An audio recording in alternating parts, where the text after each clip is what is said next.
Programme کا آغاز تلاوت قرآن مجید سے کرتے ہیں۔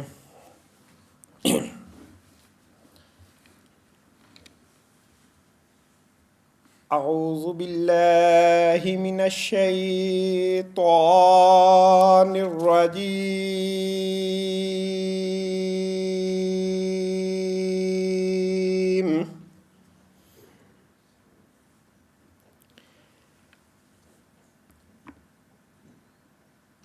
بسم اللہ الرحمن الرحیم۔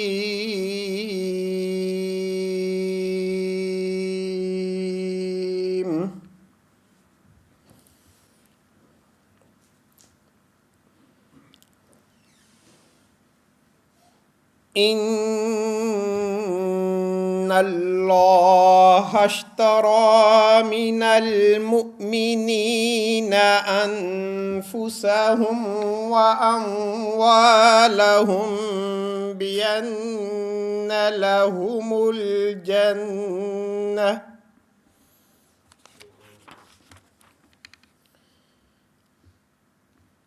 یقاتلون فی سبیل اللہ فیقتلون ویقتلون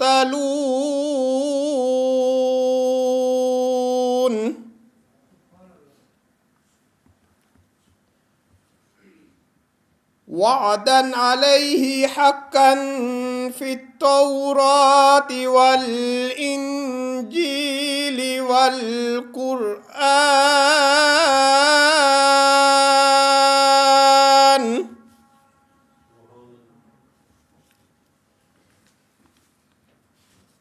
ومن اوفى بعهده من الله فاستبشروا ببيعكم الذي بايعتم به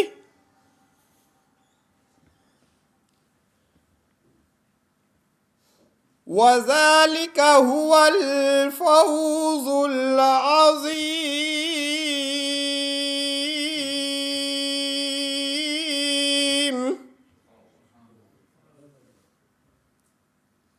آمنت بالله صدق اللہ العظیم۔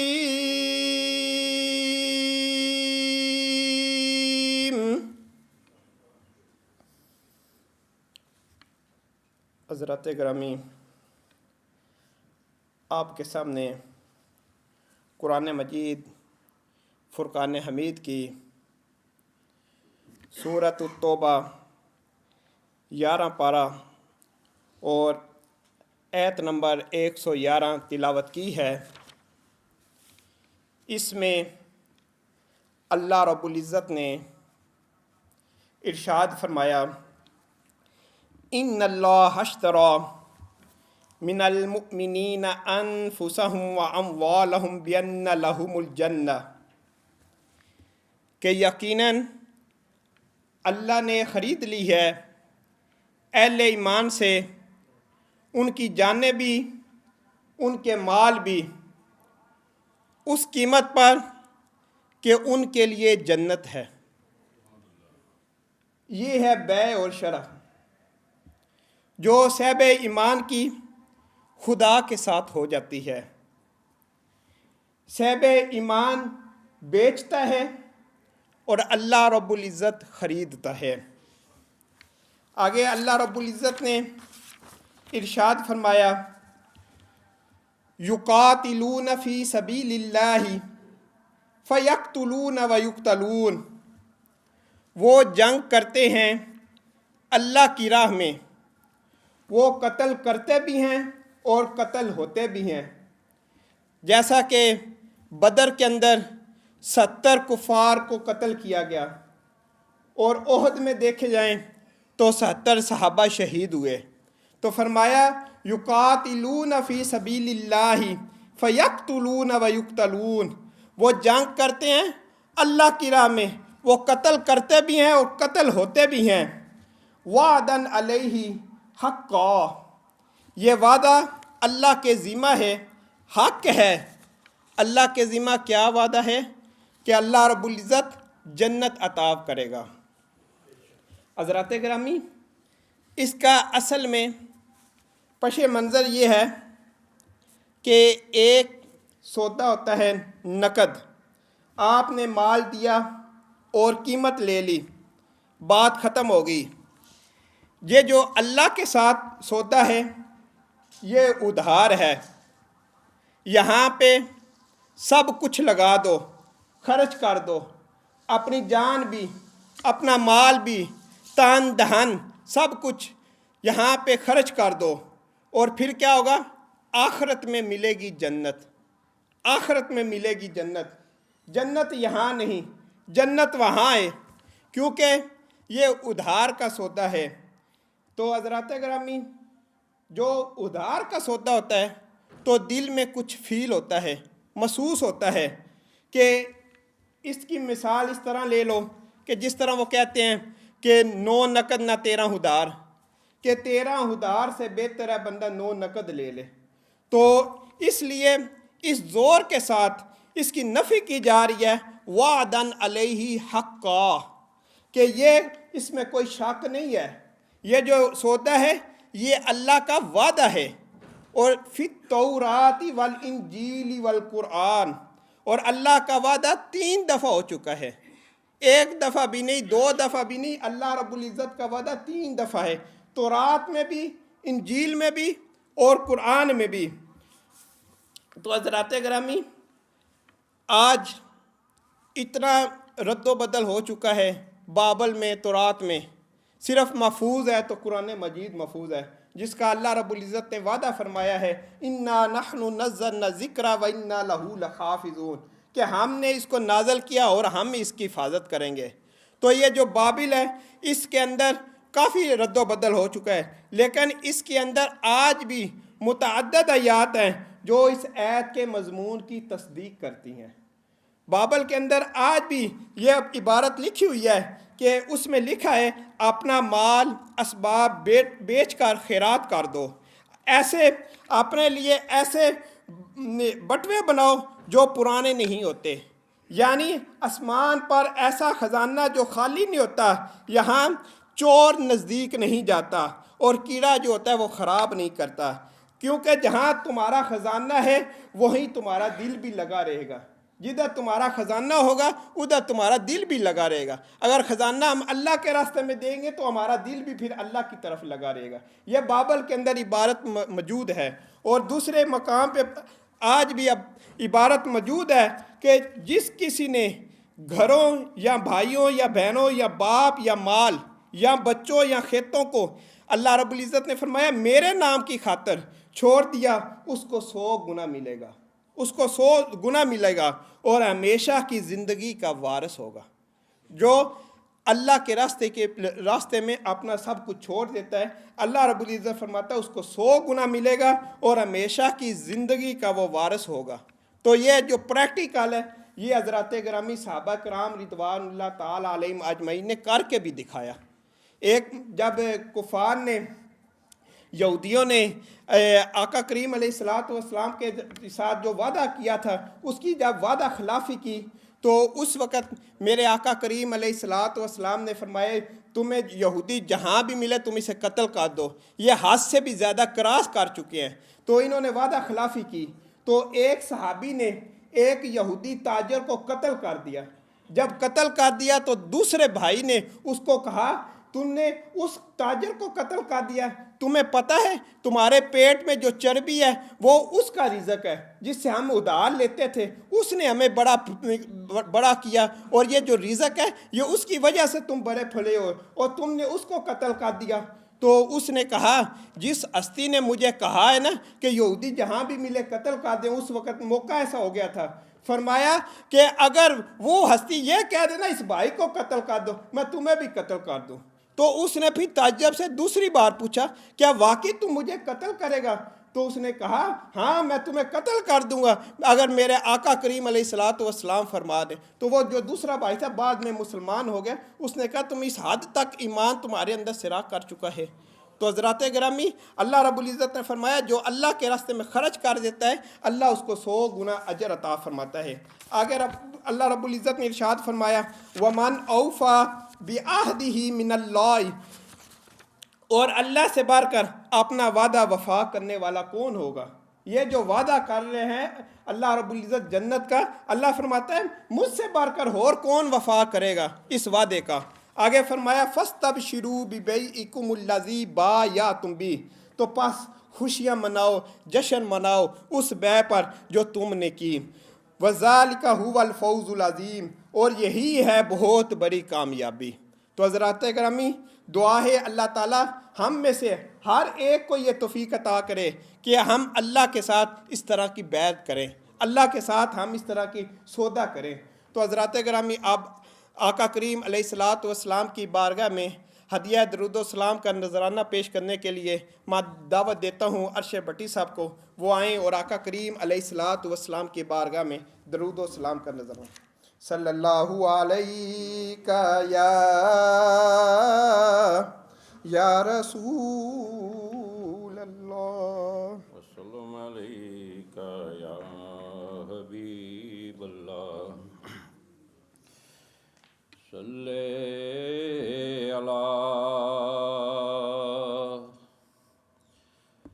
نبینا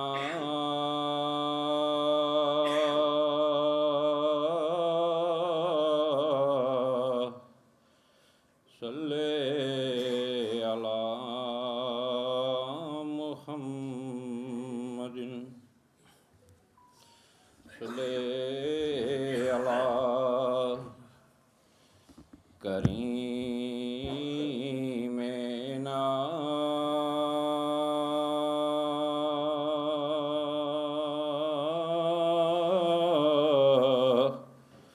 صلی علی محمد۔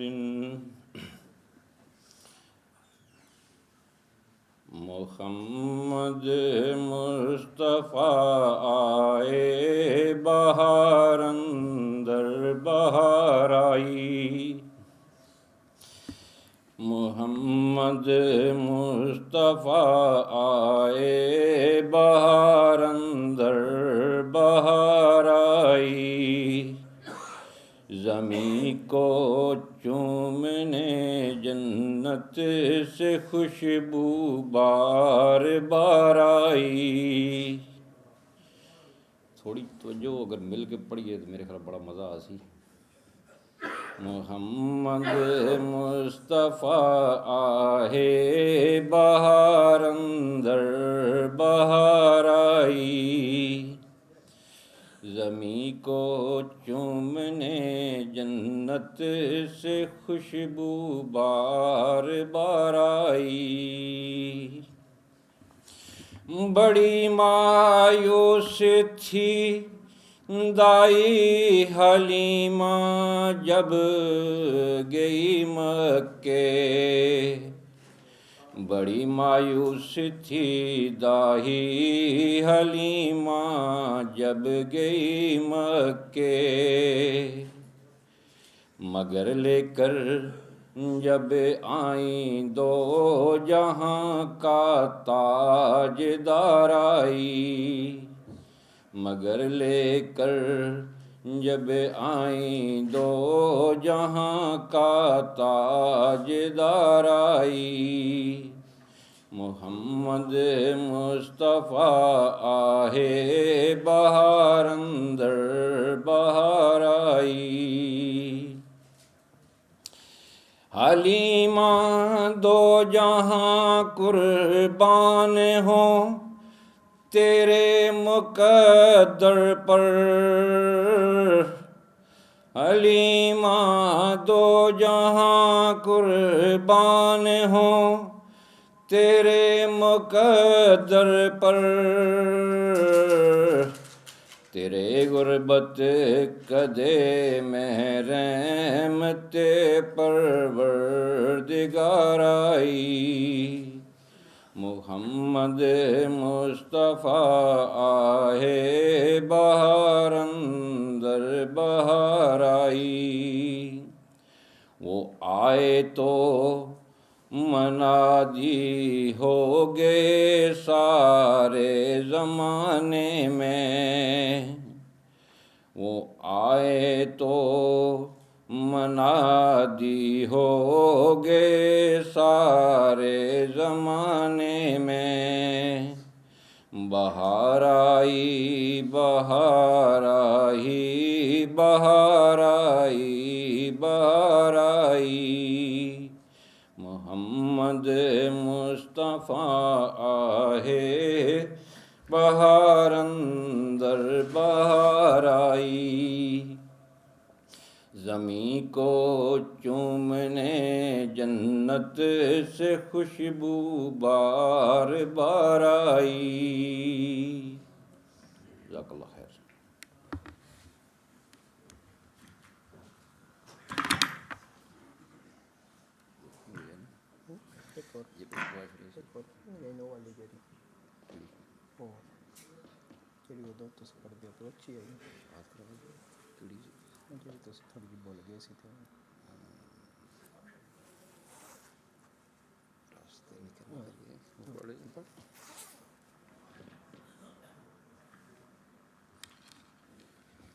اور نہ ریکویسٹ کی گئی ہے، کوشش کرنا میں اگر میرے کی ساری یاد ہے۔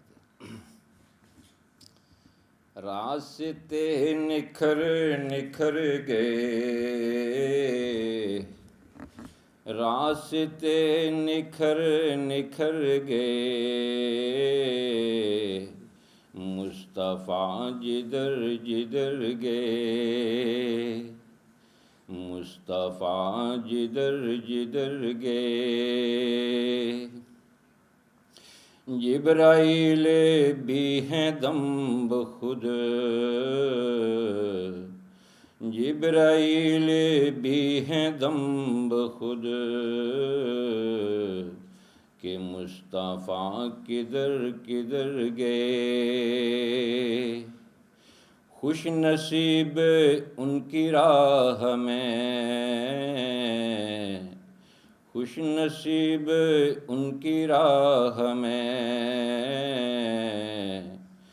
جان سے گزر گزر گئے، مصطفیٰ جدھر جدھر گئے، کتنے دل نشیں تھے ان کے بول، کتنے دل نشیں تھے ان کے بول، روح میں اتر اتر گئے، روح میں اتر اتر گئے، آ گئی مدینے سے صبا، آ گئی مدینے سے صبا، گلستاں سنور سنور گئے، گلستاں سنور سنور گئے، خود بتا رہی ہیں خوشبوئیں، خود بتا رہی ہیں خوشبوئیں، کہ مصطفیٰ ادھر ادھر گئے، مصطفیٰ ادھر ادھر گئے، نعرہ رسالت، نعرہ حیدری، سرور ان کا حسن دیکھ کر، سرور ان کا حسن دیکھ کر، اڑتے پل ٹھہر ٹھہر گئے، مصطفیٰ جدھر جدھر گئے۔ جزاک اللہ۔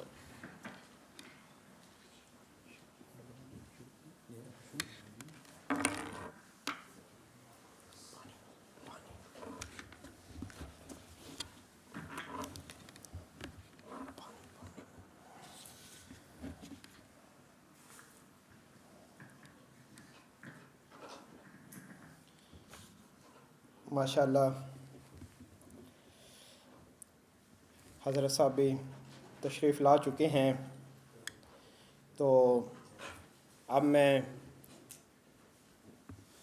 दावत खिताब दे रहा हूँ दौरे हाज़र के अज़ीम बहादुर मुजahid दरवेश मुनफरद अंदाज़े बयां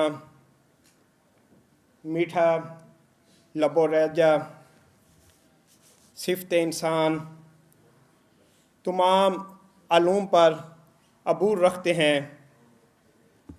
तारीख़, हदीस, फ़िक़ा, बैनुल मज़ाहिब, तमाम इब्राहीमी दीन, ईसाईयत, यहूदियत, इस्लाम, लेकिन ख़ुसूसन अक़ीदा अहले सुन्नत के महाफ़िज़ और इस दौर में हज़रत खालिद बिन वलीद रज़ियल्लाहु ताला अन्हो की सुन्नत को ज़िंदा करने वाले शेख इसरार रशीद साहब, अब मैं उनको दावत देता हूँ खिताब के लिए। नारे तकबीर, नारे रिसालत, नारे तहकीक, सैयदी मुर्शदी, गुलाम है गुलामी रसूल में जो होना इश्क मुस्तफ़ा। नारे तकबीर।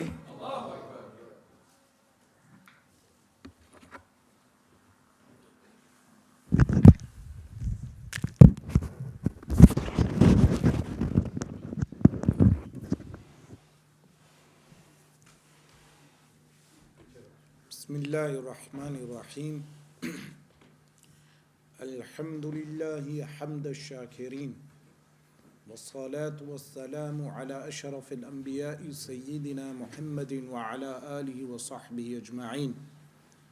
अल्लाहुम्मा सल्लि व सल्लिम व बारिक अला सय्यिदिना मुहम्मद तिब्बिल क़ुलूबि व दवाइहा व नूरिल अब्सारि व दियाइहा व आफियतिल अबदानि व शिफाइहा व सल्लल्लाहु व सल्लम व बारक अला सय्यिदिना मुहम्मद कुल्लमा ज़करक ज़ाकिरून व ग़फ़ल अन ज़िक्रिक al-ग़ाफ़िलून. With regard to today's evening, the subject being Islam in the 21st century, this crisis of understanding has occurred previously in history also. When we study the occupation of Egypt, when Egypt was colonized by the British placed Lord Cromwell as the overseer of Egyptian affairs, and during that time in the late 1800s they instated a Sheikh by the name of Muhammad Abdu as the Sheikh al-Azhar, the Sheikh of the University of Al-Azhar. Al-Azhar al-Sharif is the most prestigious Islamic university alongside with Al-Qarwiyyin, Al-Qarwiyyin being the most ancient university in the world, established 1200 years ago by Fatima al-Fihriya. But Al-Azhar was also established well over 800 years ago, initially by the Fatimi Shia. It was only after Sultan Salahuddin al-Ayyubi rahimahullah ta'ala that Al-Azhar became the central point of Ahl Sunnah wal Jama'ah. Al-Azhar was the place for fatwa, for verdicts.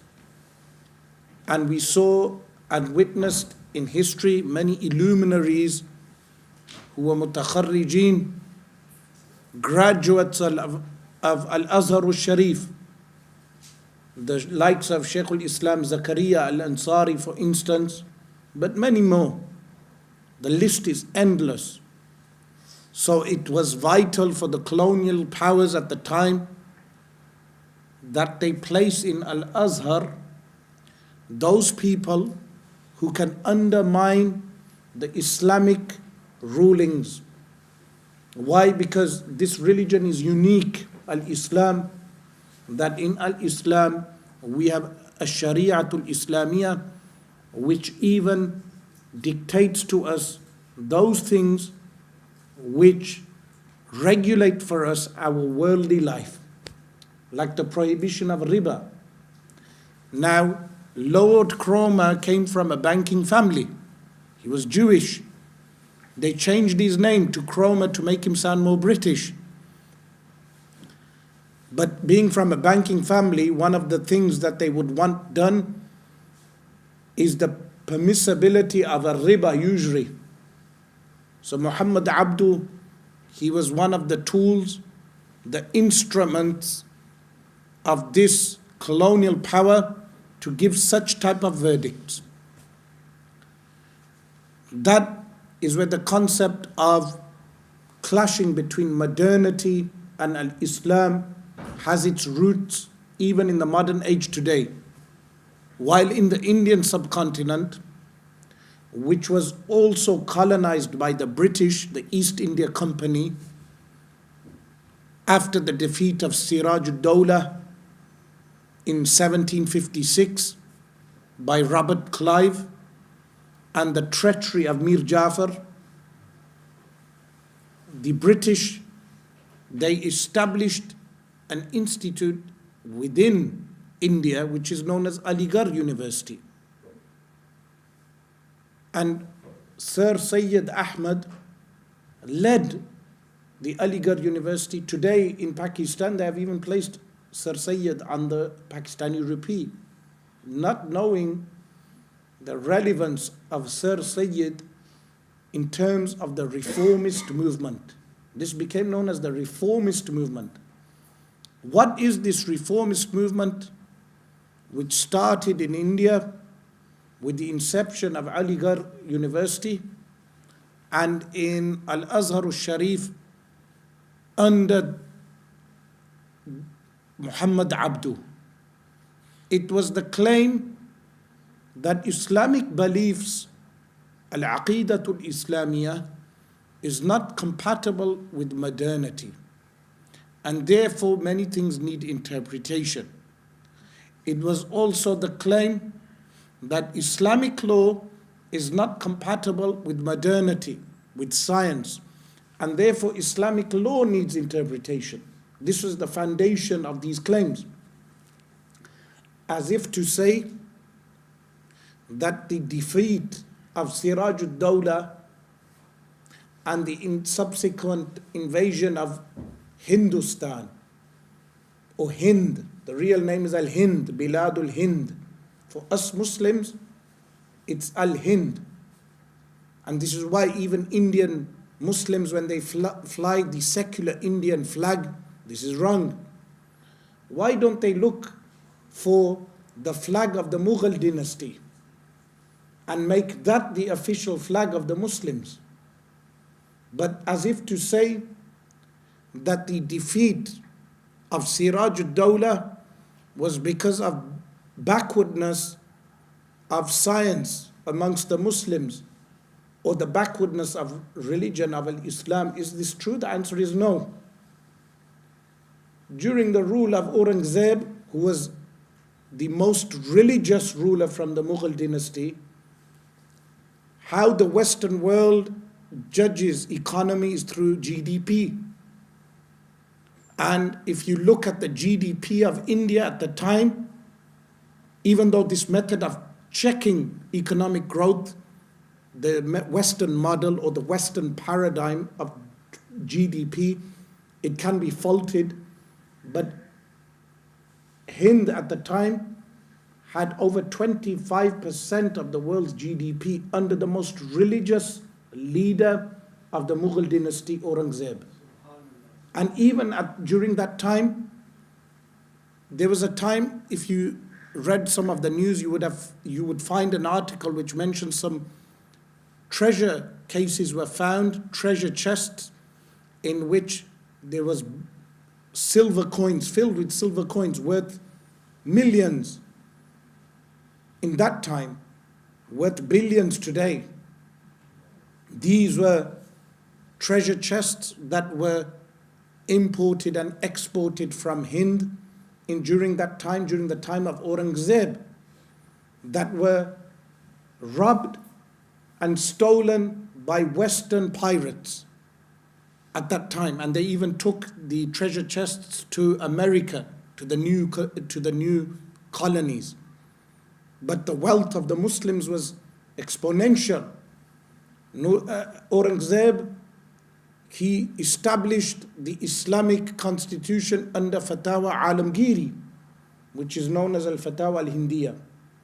And when the British entered in the 1700s, they observed the madrasa learning in that time, and they acknowledged that the learning of the mullah in that time exceeded the knowledge of centers of learning within the Western world, like Oxford and Cambridge and so many other centers of learning.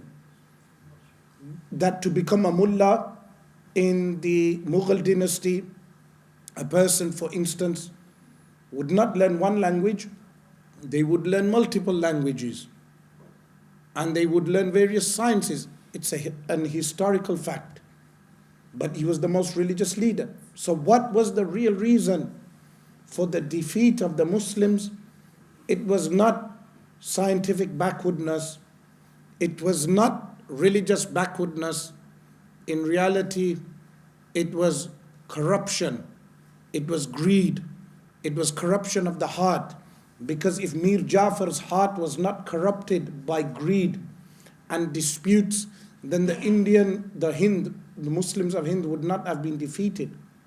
And similarly with later, when Tipu Sultan was defeated, that if there was not internal weakness, the Muslims would not have been defeated. In fact, you find in a hadith that Sheikh al-Islam Muhammad bin Ja'far al-Kattani rahimahullah, he mentions this hadith in his book Nasihatu Ahli al-Islam. He mentions that if there are 12,000 Muslims and they have no corruption, they can never be defeated. 12,000 Muslims, that they have no corruption. Today when we see Muslims being defeated, you will always see disunity and corruption within them, and this is why they are defeated. So to claim that Islam was the reason for the technological backwardness and scientific backwardness of the Muslims is false. And the very premise and foundation of the movement of Aligarh University, led by Sir Sayyid, meaning a man who is knighted by the British at the time, he's knighted by them and then claims to be anti-colonial rule. He's given knighthood and then claims to be against the colonial rule. Or the claim made by Muhammad Abdu is a false claim. But this madrasa or this school, it became known as Al-Madrasatul Hissiyya, similar to logical positivism, or it became known as Al-Madrasatul Aqlaniyya, using the mind or claiming to use the rational mind. Is the foundations of this madrasa correct? If we analyze the foundations, it's important today that we understand on what foundations was this madrasa constructed, so we do not become victims to the false information, misinformation that is presented. Number one, they rejected miracles, al-mu'jizat. On what basis did they reject al-mu'jizat, miracles? The basis for rejecting miracles was that they deemed it impossible. So, for instance, whatever miracles are mentioned in Al-Quran Al-Kareem, they deemed it rationally impossible and an absurdity that contradicts science. So how do we deconstruct this claim? To understand this and to deconstruct this claim, we must realize that firstly, they were unable to distinguish, make the distinction between what is known as hukm al-'adah, which is the judgments, material judgments, and hukm al-'aql. This is so important to understand, that if you understand this point, you will be able to unravel so many points. I'll give you an example. If a medieval peasant was told that there is something made and constructed of metal that can carry hundreds of people across the oceans and transport them, the medieval peasant may deem it impossible. He may even say to you, you are mad. Why? Because he has never observed such a thing. But if that same medieval peasant was transported to the future and he saw the inventions that human beings have made, that they have constructed aeroplanes, and with the aeroplanes that are able to carry hundreds of passengers, they will realize that this is possible. This possibility and impossibility does not fall under rational impossibility. A rational impossibility relates to judgments of the mind, that which the mind deems as impossible. This possibility and impossibility falls under material impossibilities or possibilities. Material possibilities relate to the external realm. For instance, hundreds of years ago, someone may deem these trams that you have in Amsterdam, they would have thought these are impossible. What type of impossibility? Material impossibility, that we do not have the material means of constructing such a thing. But hundreds of years later, we were able to construct those things. When we discuss rational impossibilities, it is that which is understood solely from the mind, without reference to the external senses, that we understand it to be impossible. Like what? If I said to you 2 and 2 is 5, you will understand solely from the mind that 2 and 2 is not in fact 5, it is 4, and it can never be 5. This is rationally impossible. You know this solely from the mind. When people mix up the rationally impossible and the materialistically impossible, they confuse miracles with that which is rationally impossible. When we say that a mu'jiza occurs, a miracle occurs, a miracle occurs for that which is materially possible, not for that which is rationally impossible, not that which is impossible by the mind. Any time you have this discussion with anyone, you will always find that they confuse the two, even no matter how intelligent they think they are. They will always confuse the two. To construct a rocket and go into space is rationally possible. It's rationally possible. And it became materialistically possible in later generations. So, when we discuss miracles, mu'jizat relate to the norms that we observe. The norms that we observe, for instance, water runs downwards. That's the habit of water. Is it rationally impossible that water run upwards, or is it habitually impossible? The answer is, it is habitually impossible. It is not the norm for it to run upwards. The qudra of Allah subhanahu wa ta'ala, the divine power of Allah subhanahu wa ta'ala, violates the norms and makes it possible for water to run upwards. This is the meaning of miracles.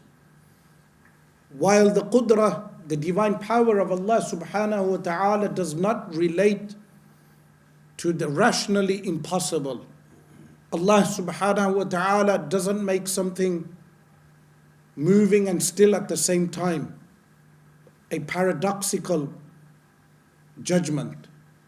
The divine power of Allah subhanahu wa ta'ala only relates to that which is rationally possible. But al-madrasatul hissiyah, or the reformists, they were unable to make this distinction, and they fell into the major mistake of deeming all the miracles as being fables and false accounts. This was the first mistake. And they deemed it anti-science and backwardness. But in reality, they were not even able to make the distinction between a rational judgment and a habitual judgment. And this is why it's essential for us as Muslims to understand the distinction between the two. And believing in those miracles does not make a person scientifically backward, because scientific judgments relate to material judgments. Scientific experimentation relates to material judgments. This was the first mistake of al-madrasatul hissiyah, and then they rejected the second major mistake. They rejected everything relating to the metaphysical realm. What do we mean by the metaphysical realm? Ma wara'a tabi'ah, that which is beyond the nature that we observe, that which is beyond the material realm. So, as I mentioned, logical positivism as a philosophy that claims that we can only ever know whatever we experience. Similarly, there were other philosophies like dialectical materialism, which is a dialectical materialism, which is also the belief in only physical matter, which gave rise to communism and other philosophies and political thought. This affected the reformists also, that they could not understand or appreciate the ghaib, whatever Allah subhanahu wa ta'ala informs us of with regard to the ghaib, the unseen realm. How do we respond to this claim? It's essential for us to understand that there is a realm which human beings can never go beyond in terms of scientific research. When we research, scientific progress relates to the material realm. But the human senses, the five outward senses, al-hawasul khamsa al-zahira, they only relate to the external material world. We can never reach a judgment from the mind or from the senses with regard to the unseen. And this is why Al-Quran al-Kareem informs us of the unseen, but it also answers an objection. And that objection is, some people say, why is the Quran not a book of science? The answer to that claim or that question is that Allah subhanahu wa ta'ala gifted us with a mind, such a mind by which we can conclude scientific research. So Allah subhanahu wa ta'ala honored the mind, gave sharaf or takreem to the human mind, that Allah subhanahu wa ta'ala left the human being to discover things for himself. But Allah subhanahu wa ta'ala informed us of those things which we can never discover with the mind. So in the Quran you are informed mainly with regard to things you can never discover with the mind. Even though Allah subhanahu wa ta'ala left scientific signs also in the Quran. For instance, in Surah Al-Hadid, chapter number 57, of Al-Quran al-Kareem, and then you check the atomic numbers of iron. Surah Al-Hadid is iron. You check verse 26, which mentions iron, but then when you add the Bismillahir Rahmanir Rahim, it becomes 27, verse 27, if you add the Bismillah, and that is one of the atomic numbers from the table of elements of iron, within the chapter of iron, or another scientific number relating to the table of elements is 55.6, but then when you check the purer form of iron, it's 57, and that is the chapter number of Surah Al-Hadid. But the purpose of the Quran is to inform us more with regard to the world around us, in terms of how do we relate to the world around us in worship, in gaining closeness to Allah subhanahu wa ta'ala, or the world, the hereafter. How do we prepare for our journey to Allah subhanahu wa ta'ala? And the theme of the Quran is one theme. What is that theme? The theme is bringing humanity back to ubudiyah, servitude to Allah, which is real freedom, back to servitude to Allah. That is why from Surah Al-Fatiha all the way to Surah Al-Nas, the theme of the Quran is one theme. This is why the Quran doesn't have chapters like a modern book telling you chapter 1 is about this subject, chapter 2 is about this subject, because the theme of the Quran is one theme, bringing people back to the servitude to Allah subhanahu wa ta'ala. So the second mistake the reformists made was that they thought that the Quran cannot inform us with regard to the metaphysical realm, that which is beyond the material realm. But in reality, the Quran informs us with regard to that which is beyond the material realm. And Al-Quran Al-Karim gives us guidance with regard to that, but it does not oppose the mind. Whatever judgments are given with regard to Al-Jinn, we know Al-Jinn exist. We know Malaika exist, angels. We know the Arsh exists, the Kursi exists. This is not anti-scientific claims. These are those things which Allah subhanahu wa ta'ala informs us of within Al-Quran Al-Karim, that which we can never reach or attain through sensory perception or through rational judgments. So this is a second mistake of Al-Madrasatul Aqlaniyah. This was the second mistake that they made. The third major mistake that they made was that they rejected Khabrul Ahad, solitary hadith. Sometimes they may find a hadith in Al-Bukhari or the Sahih of Al-Imam Muslim, and they cannot understand the hadith, and because the hadith was narrated by one Sahabi or even many Sahaba, they would end up rejecting the hadith. How do we counter this claim also? If we study those hadith that they rejected, we will understand that their rejection of the hadith was unsubstantiated. For instance, I'll furnish a few examples so you can understand. In one hadith, it mentions that every day the sun takes permission from Allah subhanahu wa ta'ala. When the sun sets, it goes under the throne of Allah and it prostrates and takes divine permission to rise in the next place.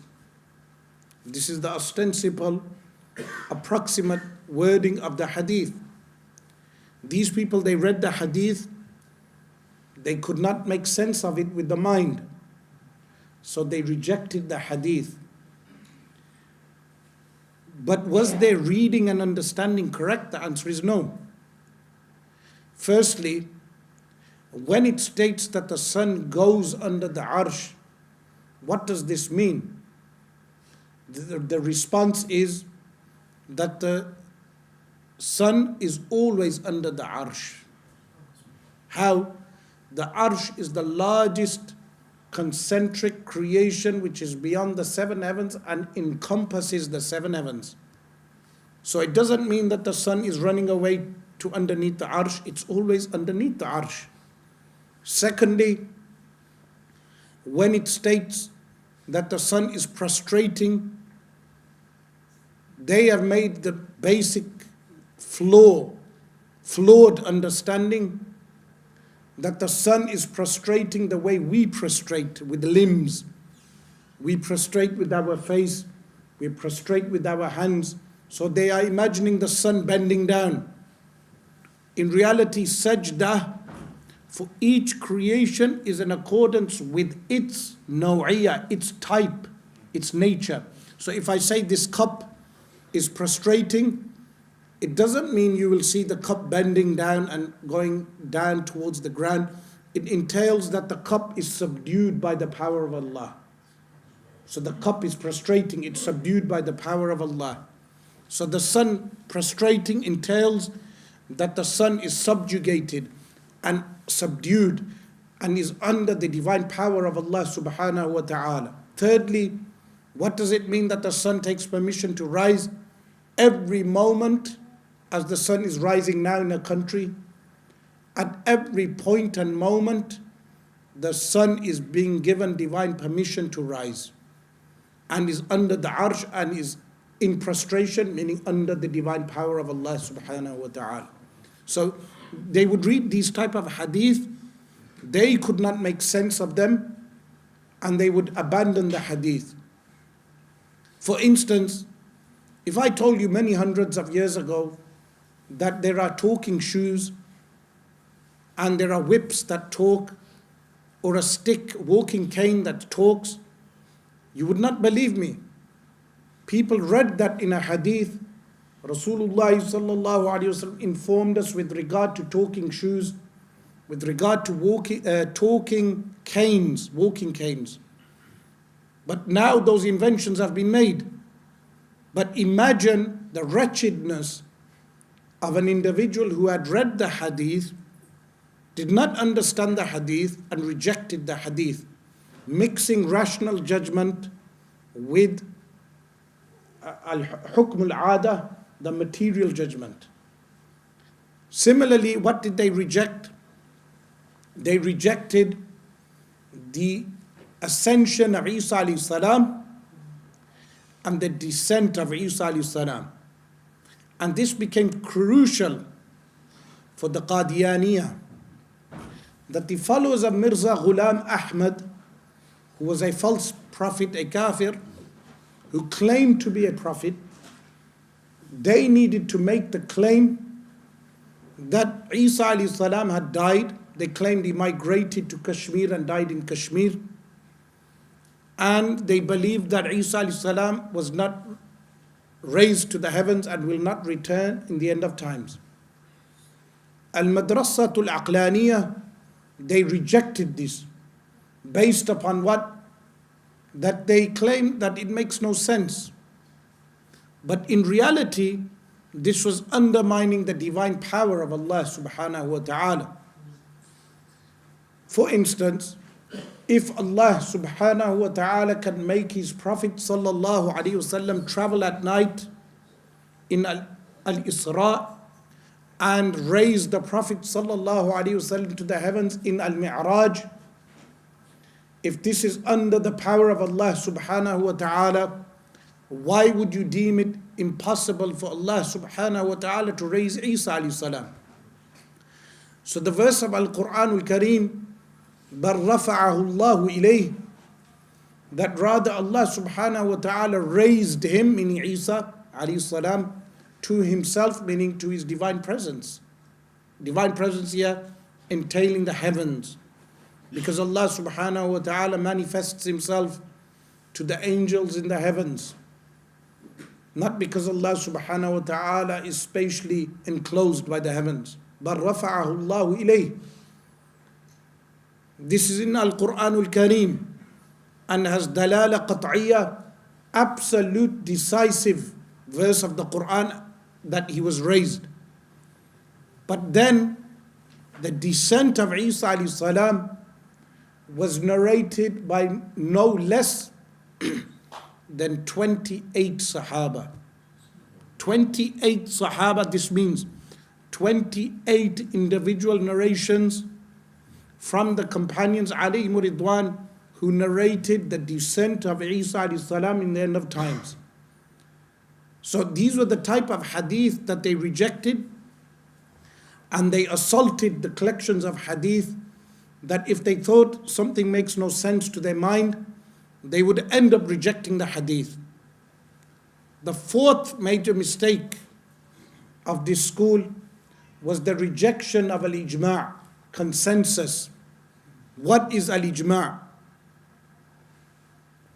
Al-ijma' is the agreement of those people who are referred to as al-mujtahidun. What are al-mujtahidun? Al-mujtahidun are those people who are able independently to extract legal rulings from Al-Quran al-Karim and the Sunnah of Rasulullah sallallahu alayhi wa alihi wa sallam. Like in Al-Quran al-Karim, Allah subhanahu wa ta'ala says, لَعَلِمَهُ الَّذِينَ يَسْتَنْبِطُونَهُ مِنْهُمْ.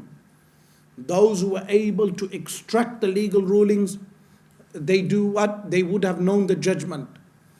Who are these people? These are not common people, lay people. These are people who reach a high caliber, not only in language, in al-lughatul arabiyyah and its accessories or ancillary sciences like syntax, morphology, and rhetoric, whatever relates to language, fiqh al-lugha, philology, all these ancillary aspects of the Arabic language, but also what is known as usulul fiqh, which is legal theory, which is qawa'idu tafsir al-nusus, the regulations of how to interpret the Quran and Sunnah. These people are known as mujtahidun. They exist in every century, but they are limited in number. So in every 100 years, if you count the number of mujtahidun, you can count them on your hands, or double the count on your hands. A dozen or 2 dozens of people in every century. When they concur on a legal ruling, that legal ruling becomes binding upon the ummah of the Prophet sallallahu alaihi wasallam. This is known as al-ijma'. Some of them attempted to deny this. They said, how can you have ijma'?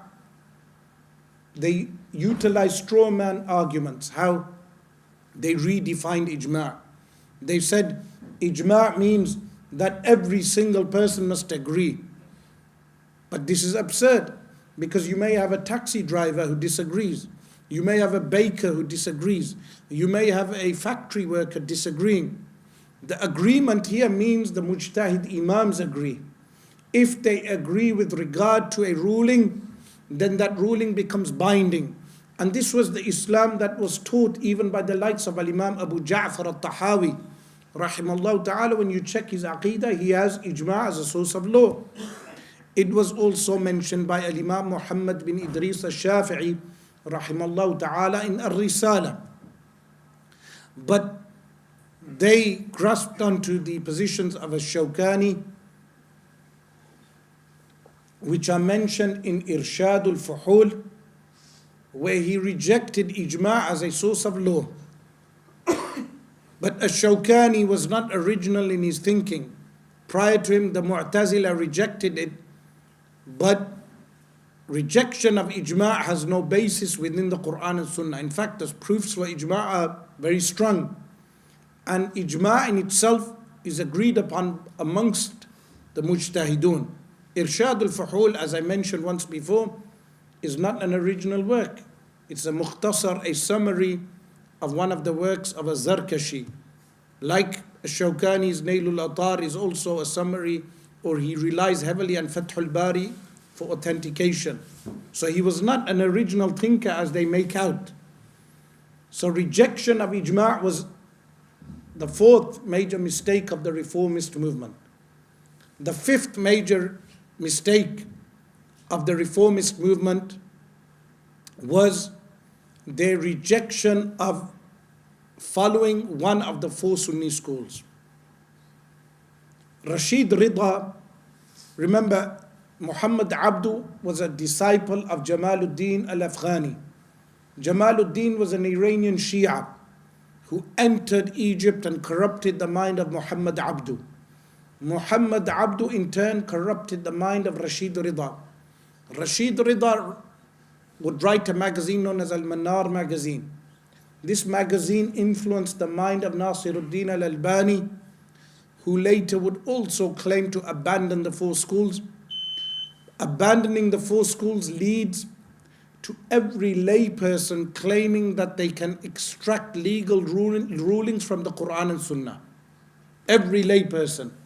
So this would mean every layperson can pick up Bukhari and Muslim and the Quran and other works of hadith and extract rulings for himself, not leading to four Sunni schools, but leading to millions of individual schools, heretical schools. Every other person would claim something is permitted when in reality that action is not permitted.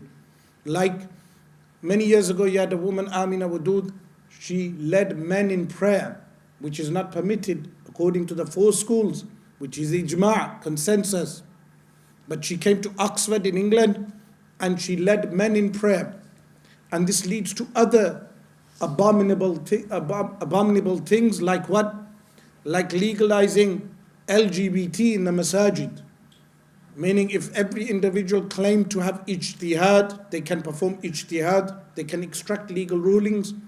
There will be many deviant people with corrupt hearts that they will say, you can have LGBT flags on the Masjid, you can have LGBT in the Masjid, meaning these are corrupt fatwas that modern Salafism leads to. Because every individual then claims to do ijtihad. But if we follow ijma', consensus, and we follow the four Sunni schools, you can never have this type of corruption. And in fact, the four Sunni schools, they unite the ummah of the Messenger of Allah sallallahu alaihi wasallam, but they also give ease to the ummah of the Prophet sallallahu alaihi wasallam, because you find leeway and easy rulings found within the four Sunni schools that can be applied in different situations. So the four Sunni schools are a blessing, and limiting oneself to the four Sunni schools is a blessing. But coming out of the four Sunni schools is a curse which leads to more disunity. And this was the fifth major blunder of this school, which is known as Al-Madrasatul Hissiyya, or the Reformists. And there is not much difference between them and Sir Sayyid Ahmad, who led the Aligarh University, who denied angels as existent beings in the metaphysical realm. He denied the existence of jinn. And in fact, Muhammad Abdu or Rashied Rida, in their writings, they mention that the jinn are in fact bacteria. These type of false interpretations. Any one of the modernist or reformist movements that you see today that claim to be Muslims, you will find their roots within this reformist movement. And the reformist movement itself did not come with something new. Their thoughts were found in the early Mu'tazila. The Mu'tazila were an early sect. Within them you found these views, but their views were refuted to the point that Mu'tazila became non-existent. So this is why it's essential for us to understand that modernity is not in contradiction to Islam. Islam can adopt modernity, but Islam tames modernity. In Islam, we tame modernity. How?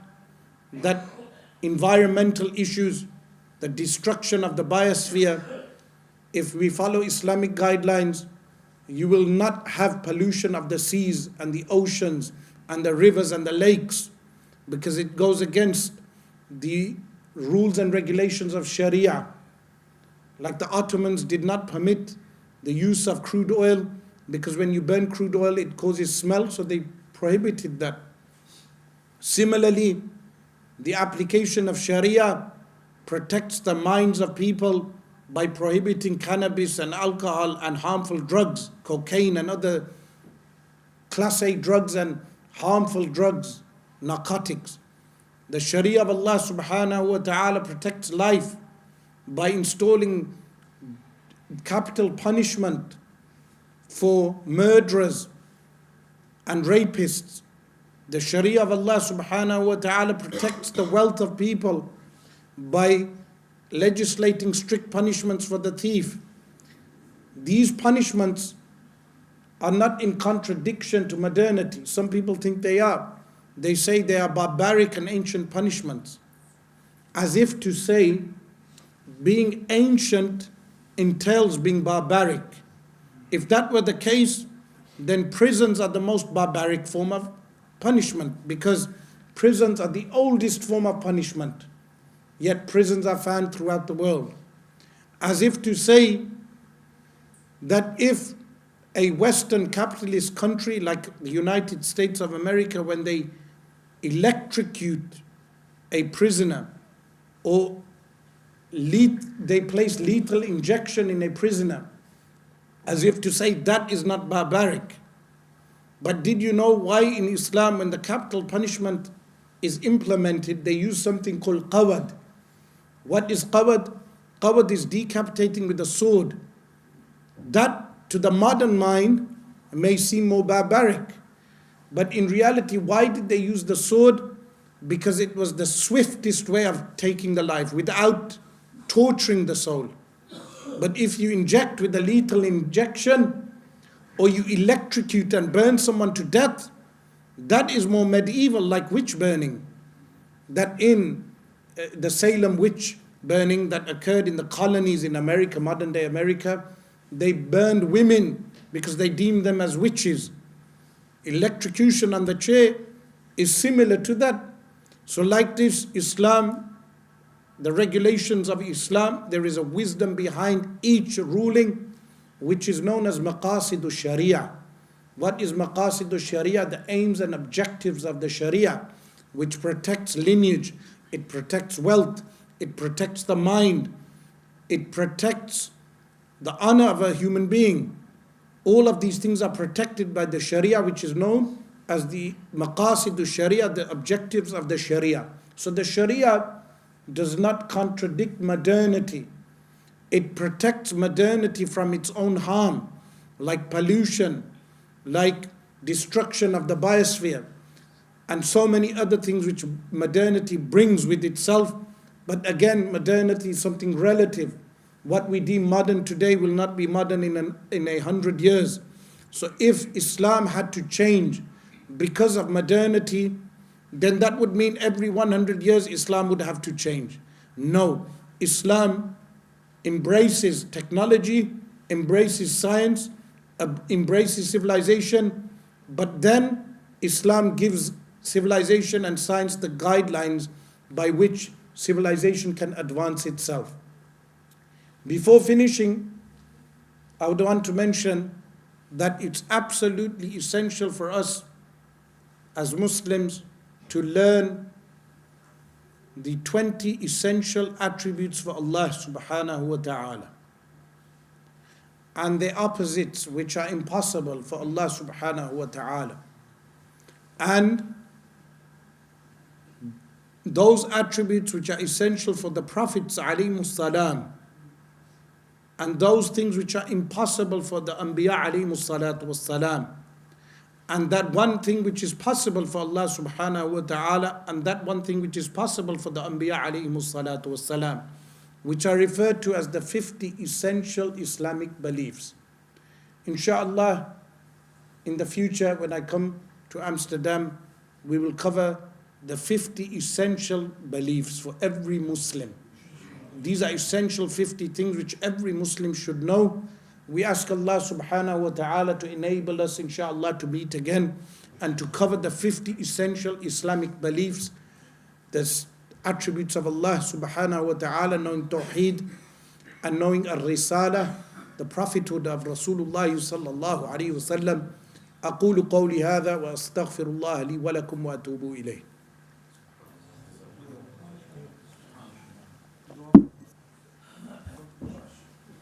جزا الله عنا سيدنا محمدا صلى الله عليه وسلم ما هو أهله اللهم انفعنا بما علمتنا يا رب العالمين، واستقمنا على السنة والجماعة يا رب العالمين. اللهم احفظ عقولنا من الزيغ والضلالة يا رب العالمين، واختم لنا على السنة والجماعة يا رب العالمين، وارزقنا حسن الخاتمة يا رب العالمين. اللهم اجعلنا المتقين في السر والعلن يا رب العالمين. اللهم ارزقنا التقوى في السر والعلن يا رب العالمين. اللهم اجعلنا مجتنبين للذنوب يا رب العالمين. اللهم اغفر لنا ذنوبنا وبدل سيئاتنا حسنات وضعف حسناتنا يا رب العالمين. اللهم اجعل جوارحنا مطيعة لك يا رب العالمين، واجعل أبداننا هينا لينا في طاعتك وترك المعصية يا رب العالمين.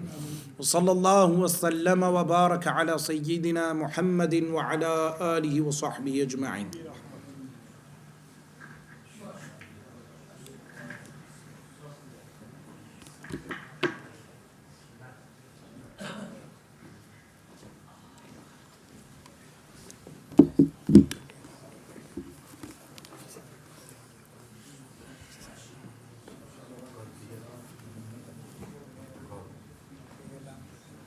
Was the previous one uploaded? We are busy with it. We are going to translate it also. The madrasa one? Yes. Yeah. We want to translate it in Dutch and in English. MashaAllah. Is it done? We are busy now. We are